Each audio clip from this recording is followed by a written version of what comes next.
ایک روٹی والے کا واقعہ میں نے آپ کو سنانا ہے، اور یہ بڑے ہی مشہور و معروف بزرگ سے منسوب واقعہ ہے۔ حضرت ابو بردہ رضی اللہ تعالیٰ عنہ راوی ہیں کہ حضرت ابو موسیٰ اشعری رضی اللہ تعالیٰ عنہ کی جب وفات کا وقت قریب آیا تو انہوں نے اپنے بیٹوں سے کہا کہ اے بیٹو، روٹی والے کو یاد رکھنا۔ پھر یہ واقعہ خود ہی بیان کیا کہ وہ روٹی والا کون تھا۔ آپ نے کہا کہ ایک شخص تھا جس نے 70 سال اللہ کی عبادت کی، بڑی عبادت کی، مگر 70 سال بعد جب وہ باہر آیا تو شیطان نے اس کو بہکایا اور وہ ایک عورت کے فتنے میں مبتلا ہو گیا۔ 7 دن اور 7 راتیں وہ اس عورت کے ساتھ رہا، غلط کام ہو گئے۔ اب اس کو پھر شرمندگی ہوئی کہ یہ میں نے کیا کیا، 70 سال عبادت کی اور یہ 7 دن اور 7 راتیں میں نے گناہ میں گزار دی۔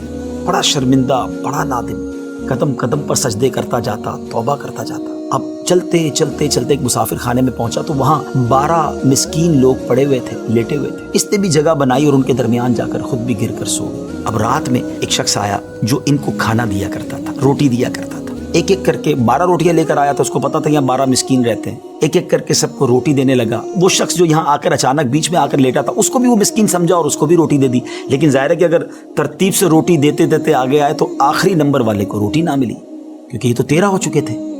تو بانٹنے والے سے اس مسکین نے کہا کہ تم نے آج مجھے روٹی کیوں نہیں دی؟ اس نے کہا میں نے تو سب کو ایک ایک روٹی دی، کسی کو 2 نہیں دی۔ کہا تم مجھے روٹی نہیں دے رہے ہو؟ بہرحال وہ ناراض ہو گیا کہ ٹھیک ہے، پھر تم اگر یہ سمجھتے ہو کہ میں بددیانتی کر رہا ہوں تو میں تمہیں کچھ بھی نہیں دوں گا۔ یہ کہہ کر وہ شخص تو چلا گیا، مگر وہ مسکین بیچارہ بھوکا رہ گیا۔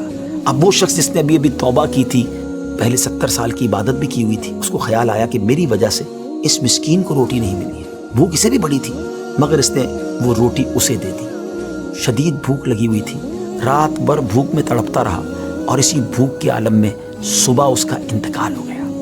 حضرت ابو موسیٰ اشعری رضی اللہ تعالیٰ عنہ فرماتے ہیں کہ جب یہ شخص اللہ کی بارگاہ میں پہنچا نا تو ایک پلڑے میں اس کی 70 سال کی عبادت رکھی گئی اور ایک پلڑے میں وہ 7 دن اور 7 رات کے گناہ رکھے گئے۔ فرمایا کہ وہ گناہ جو تھے وہ 70 سال کی عبادت سے آگے بڑھ گئے، یعنی اب اس کے لیے گویا حکم ہو سکتا تھا کہ وہ جہنم میں جائے، مگر ان 7 دن کے گناہوں کے سامنے وہ روٹی رکھی گئی، اور اس روٹی کی برکت سے، کیونکہ وہ اخلاص کے ساتھ ایثار کی گئی تھی، مسکین کی مدد کی گئی تھی، وہ 7 دن کے بڑے بڑے گناہ معاف کر دیے گئے اور وہ جنت میں چلا گیا۔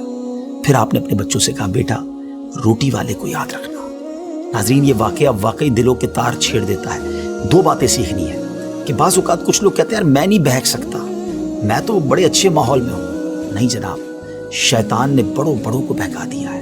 ہمیں اپنی صحبتیں اچھی کرنی ہوں گی، اللہ کریم سے شیطان کے مقابلے میں پناہ مانگنی ہوگی اور اپنے آپ سے ڈرتے رہنا ہوگا کہ نہیں، میں بھی گناہوں میں مبتلا ہو سکتا ہوں، مجھ سے بھی کوئی بڑا گناہ کہیں نہ ہو جائے۔ توبہ کرتے رہیں، ڈرتے رہیں، خوف رکھیں اور اچھی صحبت اپنائیں۔